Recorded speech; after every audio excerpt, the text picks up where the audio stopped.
और मैं आज आपको यह भी बता दूं, आप यीशु का उतना ही आदर करते हो जितना आप वचन का करते हो।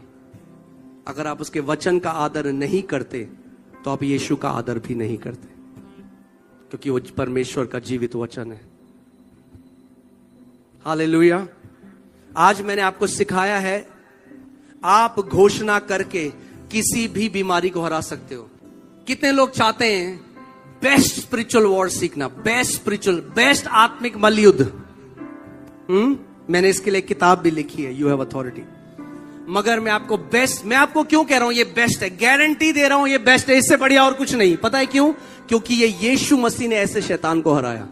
और हमारा उदाहरण कोई अमेरिका की मिनिस्ट्री नहीं, हमारा उदाहरण कोई वेस्ट की यूरोप की मिनिस्ट्री नहीं, हमारा उदाहरण यीशु मसीह है।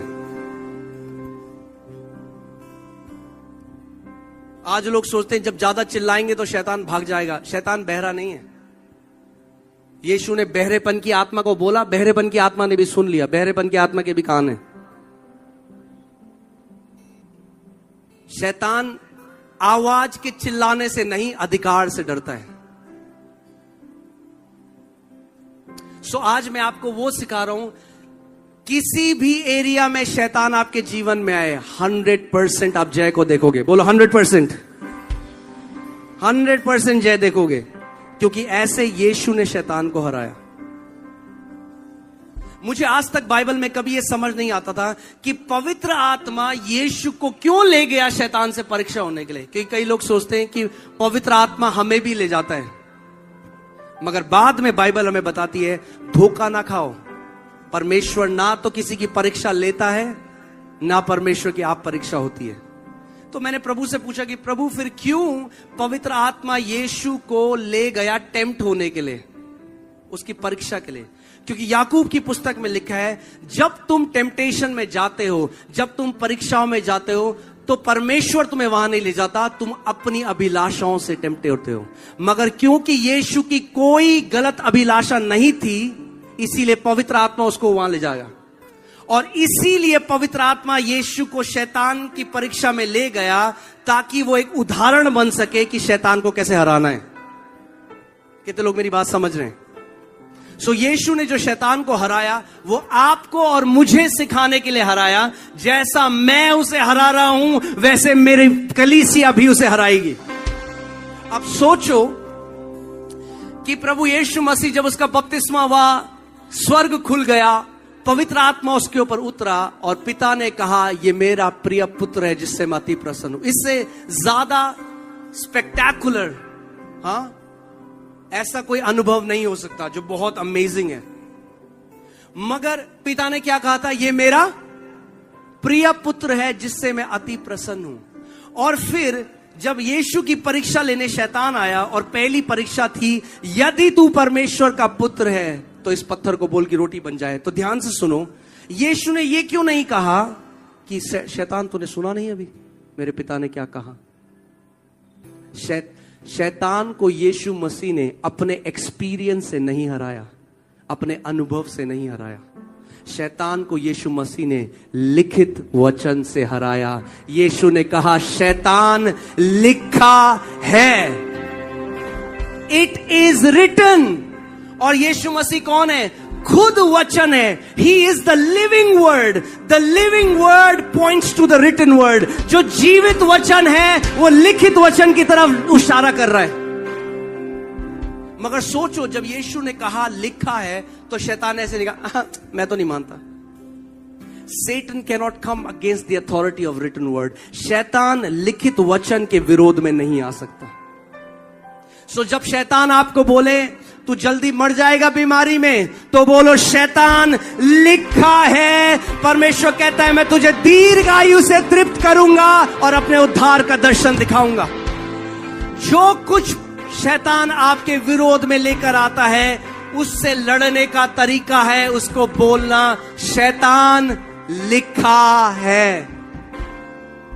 आमीन। और ऐसे प्रभु यीशु मसीह ने शैतान को हराया। It's the best spiritual warfare. ये बेस्ट आत्मिक मल्लयुद्ध है। जब भी शैतान आपको झूठ बोले, आपको क्या करना है? आपको लिखित वचन की तरफ लेके जाना है और बोलना, शैतान लिखा है। एक परमेश्वर के दास हैं रेवरेंड बॉल्डविन, और जब पहले वो प्रभु को नहीं जानते थे, उनको कैंसर हुआ, last stage blood cancer. Doctor के पास गए, डॉक्टर ने कहा कुछ दिनों में मृत्यु हो जाएगी तुम्हारी। तो उन्होंने अपने एक दोस्त को जो मसीह था उसको बुलाया और बोला मैं मरने वाला हूं और मैं चाहता हूं कि मैं परमेश्वर को जान लूं, इससे पहले मैं मर जाऊं, मैं अपने सृष्टिकर्ता को जानना चाहता हूं।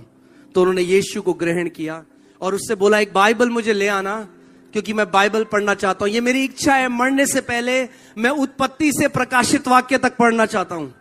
तो दोस्त ने कहा नहीं नहीं, तेरे पास इतना समय नहीं है, तू मत्ती से पढ़, तू मर जाएगा उससे पहले। उन्होंने कहा नहीं, परमेश्वर मुझे जीवित रखेगा। और वो उत्पत्ति से वचन को पढ़ने लगे और वचन पढ़ते गए और फिर यिर्मयाह की पुस्तक में पहुंचे और उसमें एक आयत में लिखा था, is there no word of the lord for me, क्या मेरे लिए कोई परमेश्वर का वचन नहीं है? और वो वहां पे रुक गए और वो घुटनों पे आके प्रार्थना करने लगे और प्रभु से कहने लगे, प्रभु क्या मेरे लिए कोई तेरा वचन नहीं है? और प्रभु की आत्मा ने उनको बोला उठ और हॉस्पिटल कमरे के बाहर जा और पार्किंग जहां होती है वहां खड़ा हो। और वो जाके हॉस्पिटल कमरे के बाहर पार्किंग जहां थी वहां खड़े हो गए और वहां पे एक व्यक्ति आया गाड़ी से और बोला, परमेश्वर ने मुझे आपके लिए एक वचन दिया है और वो वचन है, यीशु के कोड़े खाने से तू चंगा हो चुका है। उन्होंने वो वचन पकड़ लिया, वो डांस करने लगे, वो खुश होने लगे कि मुझे वचन मिल गया। वो वापस आए अपने कमरे में, डॉक्टर को बोला, डॉक्टर मैं चंगा हो गया हूं। डॉक्टर को लगा पागल हो गया है। उन्होंने कहा नहीं, मैं चंगा हो गया हूं, मैं चंगा हो गया। उन्होंने वचन पकड़ लिया, ये शायद 53:5 में लिखा है, हमारे अपराधों के कारण मारा गया, हमारे अधर्म के कारण कुचला गया, हमारी ही शांति के लिए उस पर ताड़ना पड़ी कि उसके कोड़े खाने से। उसने कहा मैं चंगा हो गया, मुझे वचन मिल गया। डॉक्टरों ने उसका ब्लड टेस्ट किया और पता चला कैंसर और फैल गया। बाइबल कहती है हम आंखों देखी चीजों पे नहीं, हम विश्वास से देखते हैं। और उन्होंने बाइबल को कहा, उन्होंने डॉक्टरों को बोला मैं इस रिपोर्ट को नहीं मानता, मेरे को प्रभु ने, मैंने वचन मांगा, प्रभु ने मुझे वचन दे दिया है। बाइबल कहती है hold fast your confession of faith, अपने मुंह के अंगीकार को थामे रहे। और वो बोलते गए उसके कोड़े खाने से मैं चंगा हो चुका हूं। और बोलते गए और वचन पढ़ते गए और वो डॉक्टरों से बोल के उन्होंने कहा मैं घर जा रहा हूं। 1 महीना हो गया, 2 महीना हो गया, 6 महीना हो गया, मरे ही नहीं, वचन की घोषणा कर रहे, 1 साल हो गया। उसके बाद डॉक्टर के पास गए, हॉस्पिटल में उन्होंने चेक किया और उन्होंने कहा इतना हेल्दी, इतना स्वस्थ खून हमने देखा ही नहीं, तुम्हारे शरीर में कैंसर का कोई कण नहीं है। हालेलुया।